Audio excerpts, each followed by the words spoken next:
Sekarang kita dengarkan sambutan sekalian pengarahan dalam rangka Sapaan Ramadan dari Bapak Dr. Haji John Rizal, SEMPA, anggota DPR RI dari Dapil Riau. Kepada beliau kita silakan. Assalamualaikum warahmatullahi wabarakatuh. Alhamdulillah. Allazi yarzuqu bi dinil haq yajruhu ala dini kulli wa kafa billahi shahida. Asyhadu an la ilaha illallah wa la syarika lah wa asyhadu anna Muhammadan abduhu wa rasuluh la nabiyya ba'da.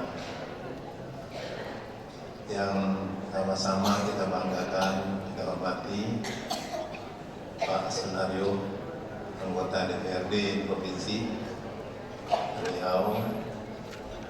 Yang kita banggakan pula, ini adinda saya yang sudah lama sekali kita kenal. Banyak perjalanan kita, kebersamaan kita, Pak Senario, saya dan Wali Kota menelurkan hasil yang di luar dugaan kita.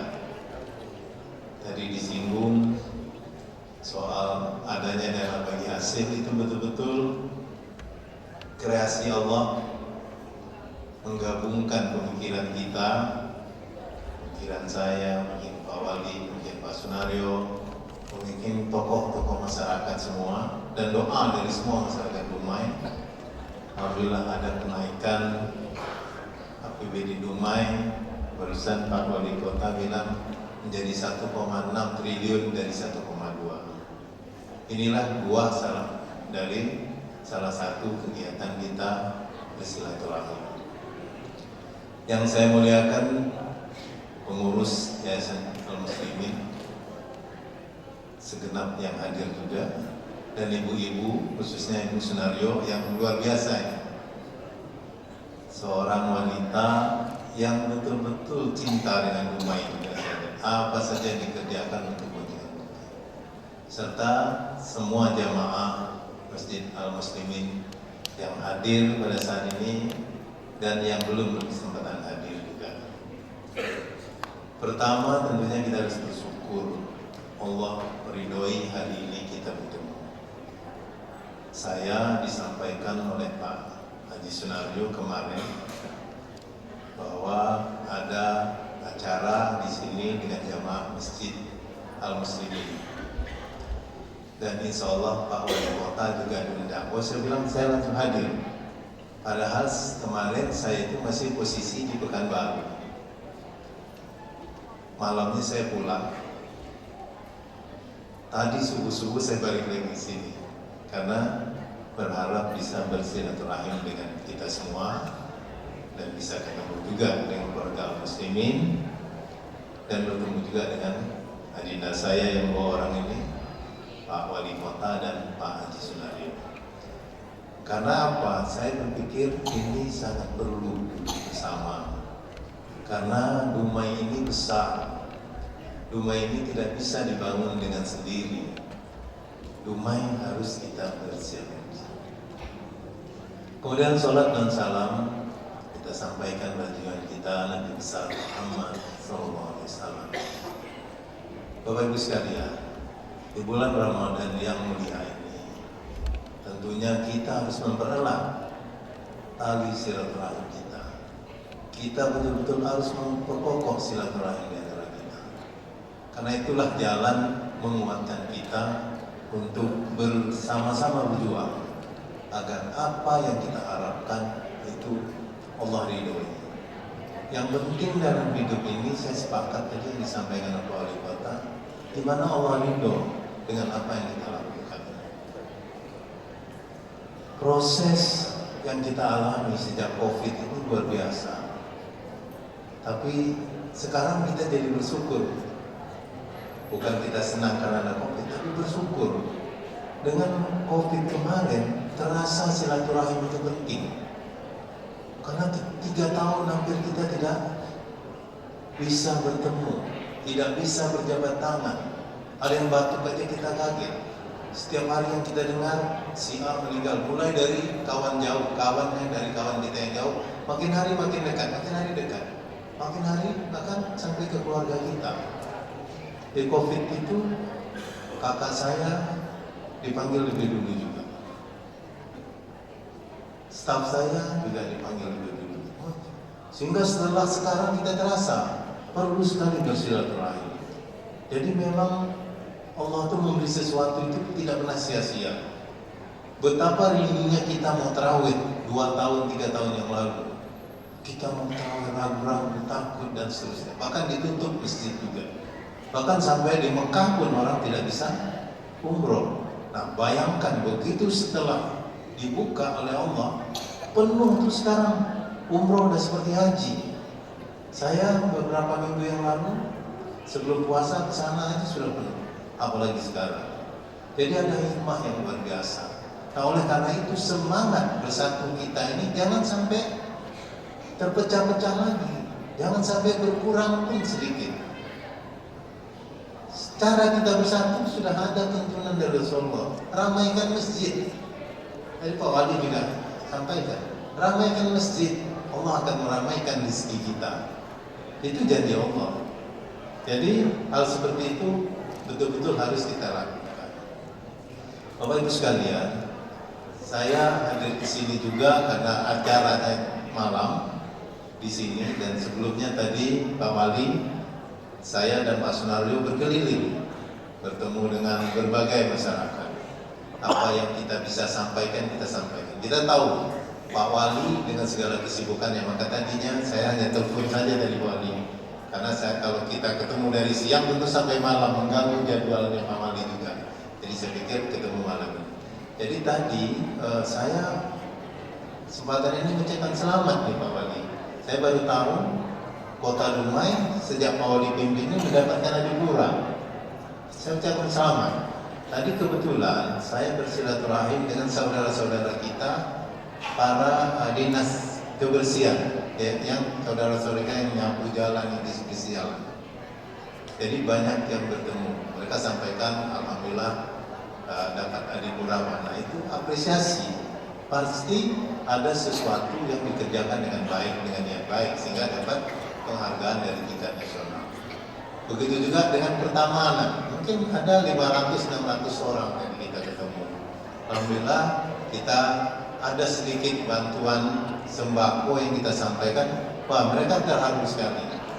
Saya bilang ini bentuk kita, karena kita tahu kondisi ekonomi sekarang kan lagi berat.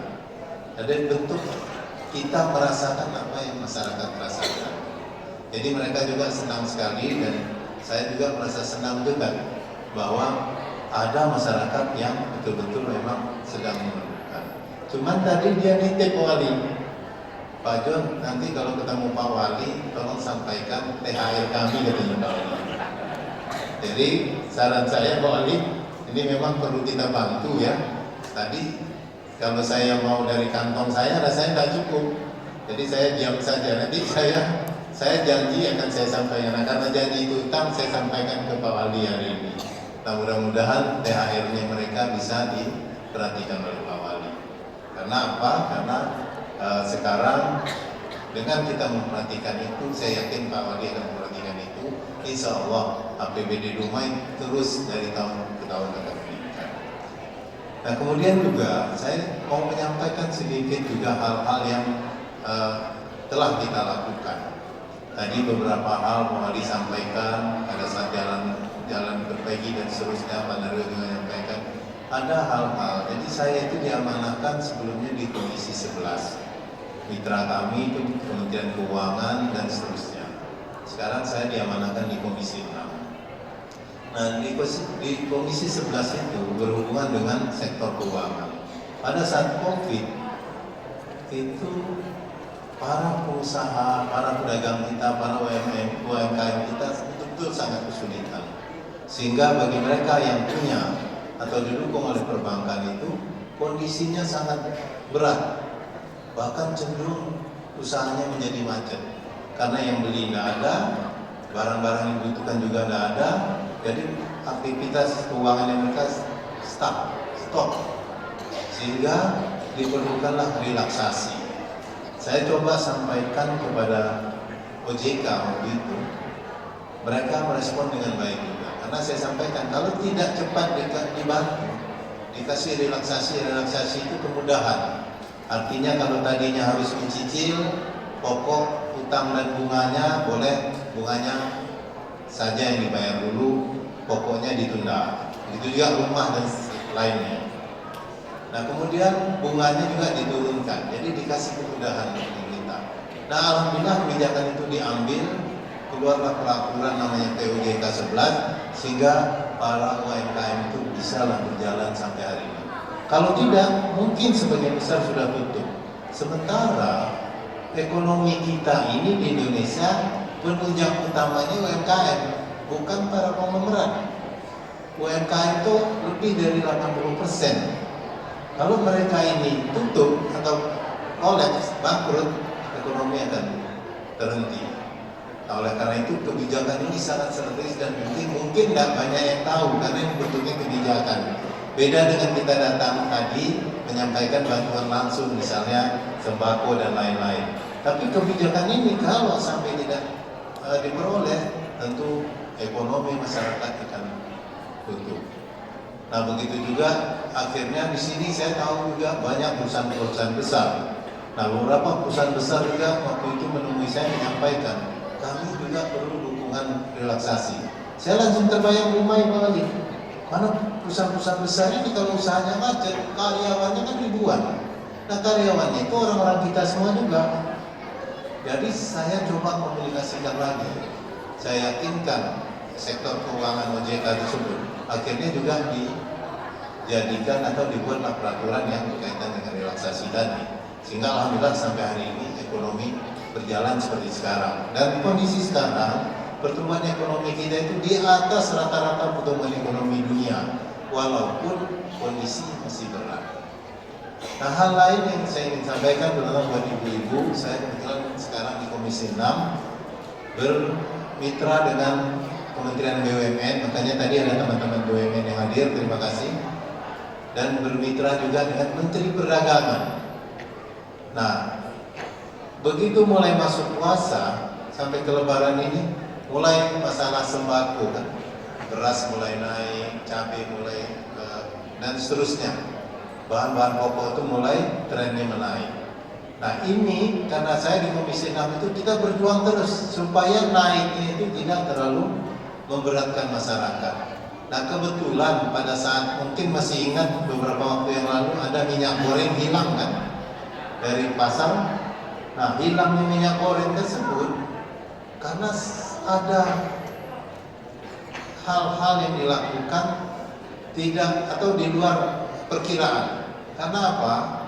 Produsen-produsen berkaitan dengan minyak goreng dunia, kalau dunia lain itu bentuknya dari bunga matahari, sunflower seed namanya, dan berbagai model minyak goreng lain itu karena suplai itu besar dari Ukraina perang sama Rusia itu terhambat, makanya kebutuhan minyak goreng jadi tinggi di dunia. Nah para pengusaha kan karena di luar untung, mereka ekspor semua, sehingga di tempat kita kelangkaan minyak goreng. Sampailah Presiden mengganti Menteri Perdagangan. Nah kebetulan yang diganti itu yang menjadi Menteri Perdagangan yang baru pada saat itu adalah Pak Zulkifli Hasan. Beliau itu adalah kebetulan Ketua Umum Partai Amanat Nasional. Sehingga saya mudah berkomunikasi. Jadi kalau ada kenaikan harga kami turun Pak sama-sama. Kami turun tuh ngecek satu persatu. Turun di Pekanbaru, turun di Solo, turun di Surabaya, turun di Mamuju, Sulawesi sana. Dan alhamdulillah sampai hari ini ada kenaikan dan banyak juga yang turun, harganya stabil. Jadi memang urusan ini kalau diseriuskan, ada yang menjaga, insya Allah bisa tetap terjaga dengan baik. Jadi sebagai wakil Bapak Ibu yang ada di pusat, saya terus berkoordinasi sama Pak Sunardo, sama Pak Wali Kota untuk menginformasikan hal-hal apa saja yang bisa kita lakukan bersama.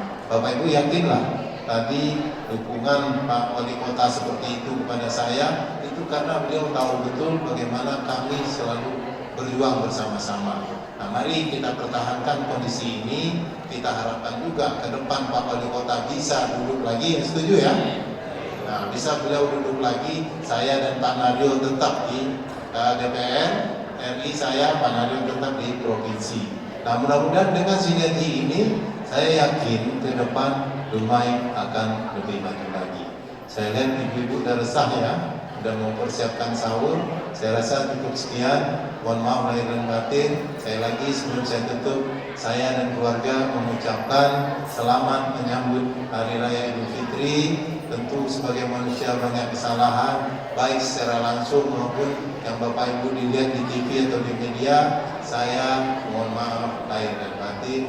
Minal aidin wal faizin. Demikian, billahi taufiq wal hidayah. Wassalamualaikum warahmatullahi wabarakatuh.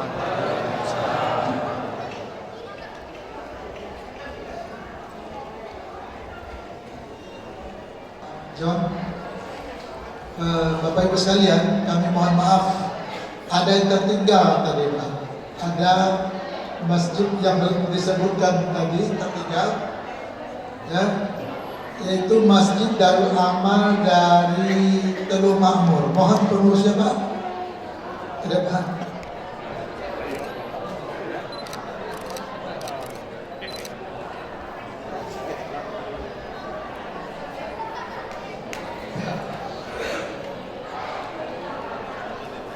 Terima kasih Pak Nadio.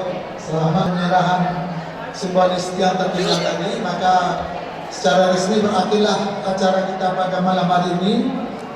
Dengan segala kekurangan dari kami mohon maaf dengan sebanyak-banyaknya. Kita dengan ucapan alhamdulillah kami, kita akhiri pertemuan ini. Assalamualaikum warahmatullahi wabarakatuh.